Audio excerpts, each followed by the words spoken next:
Morning all of you. आज मैं लेकर के आई हूँ आपके लिए क्लास 10th का चैप्टर 3 जो है आत्मकथ्य जयशंकर प्रसाद के बारे में।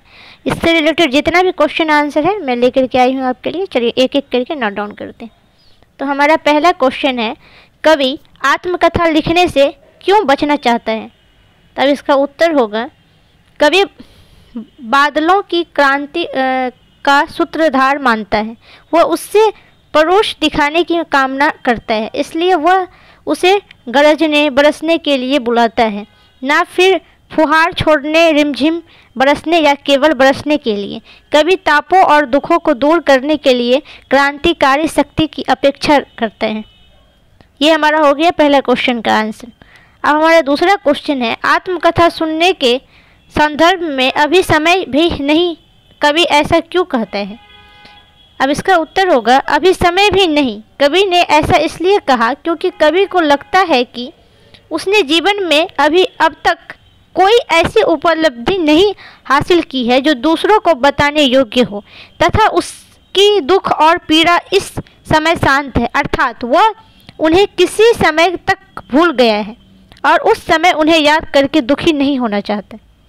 अब हमारा तीसरा क्वेश्चन है, स्मृति को पथ्य बनने से कवि का क्या आशय है? कविता में बादल 3 अर्थों की ओर संकेत करता है। पहला, जल बरसने वाली शक्ति के रूप में। दूसरा, उत्साह और संघर्ष के भाव भरने वाले कवि के रूप में। तीसरा, पीड़ाओं का ताप हारने वाले सुखकारी शक्ति के रूप में। इसका हमारा आंसर ये होगा। अब हमारा चौथा नंबर क्वेश्चन है, भाव स्पष्ट कीजिए। क का क्वेश्चन है, मिला कहाँ वह सुख जिसका मैं स्वप्न देखकर जग गया, अगलिन में आते आते मुश्किया क्या कर जो भाग गया।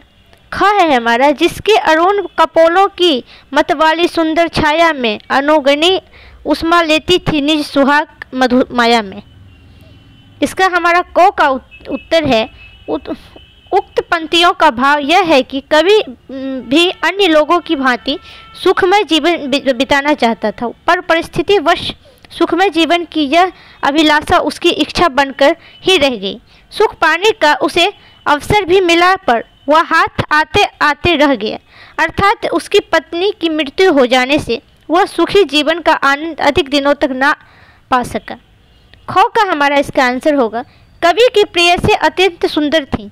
उसे कपोल इतने लाल, सुंदर और मनोहर थे कि प्रातःकालीन उष्मा की अपना सौंदर्य बढ़ाने के लिए ललिमा इन्हें कपोलों से लिया करती थी, अर्थात उसकी पत्नी की कपोल उष्मा से भी बढ़कर सौंदर्यमय थे। अब हमारा 5वां नंबर क्वेश्चन है, उज्ज्वल गाथा कैसे गाऊं मधुर चांदनी रातों की कथन के माध्यम से कवि क्या कहना चाहते हैं? इसका हमारा आंसर होगा, कथ्य कविता की भाषणगत विशेषज्ञ निम्नलिखित हैं। संस्कृत शब्द वाले की बहुलता आत्मकथ्य कविता में संस्कृति निष्ठ भाषा का प्रयोग हुआ है, जैसे इस गंभीर अनंत नीलिमा से असंख्य जीवन इतिहास उसकी स्मृति पथ्य बनी है, तके पथिक की पथा की। हमारा फिर रोमन नंबर 2 का क्वेश्चन है कि प्रतीकात्मक आत्मकथा कवि की प्रतीकात्मक भाषा का खूब प्रयोग हुआ है, जैसे मधुप गुण गुनाकर कह जाता है कौन कहानी यह अपनी, तुम सुनकर सुख पाओगे देखो यह गगन रीति, उज्ज्वल गाथा कैसे गाऊं मधुर चांदनी रातों की, जीवन को उधेड़ कर देखेंगे क्यों मेरी कथा की।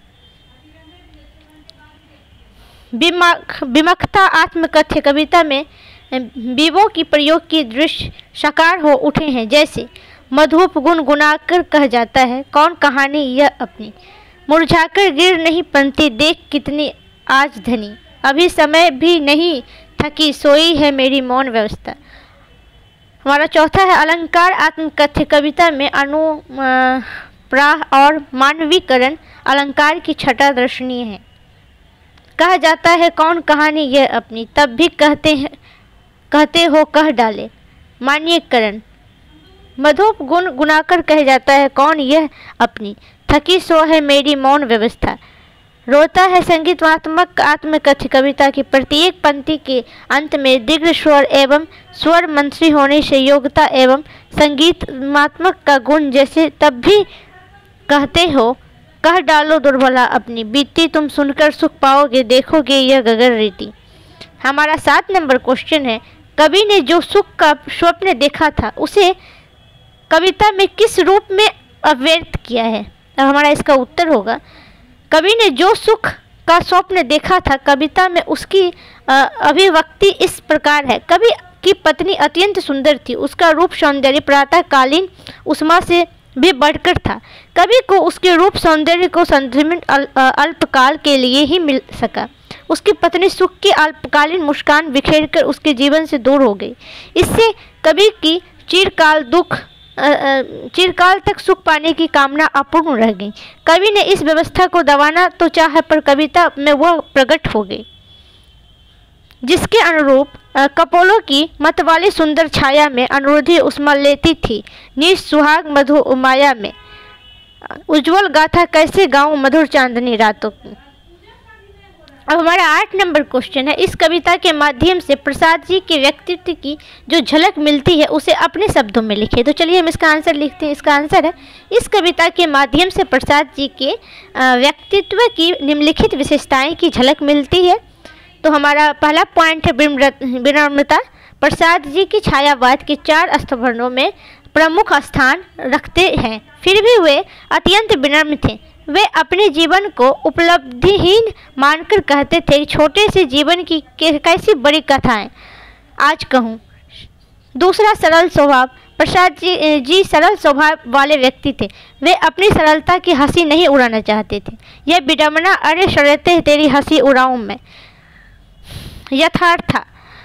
प्रसाद जी यथार्थवादी थे। वे यथार्थ को स्वीकार कर कहते थे, तुम सुनकर सुख पाओगे, देखोगे यह गगन रीति। 9 नंबर हमारा क्वेश्चन, आप किन व्यक्तियों की आत्मकथा पढ़ना चाहेंगे और क्यों। तो हमारा उत्तर होगा इसका, मैं उन व्यक्तियों की आत्मकथा पढ़ना चाहूँगा जिन्होंने अपनी मृत भूमि और देश के लिए सुखों को ठोकर मार दिया और अपने देश के आन बान और शान के लिए ठोकर खाई, संघर्ष किया और आवश्यकता पड़ने पर मौत को भी गले लगा लिया।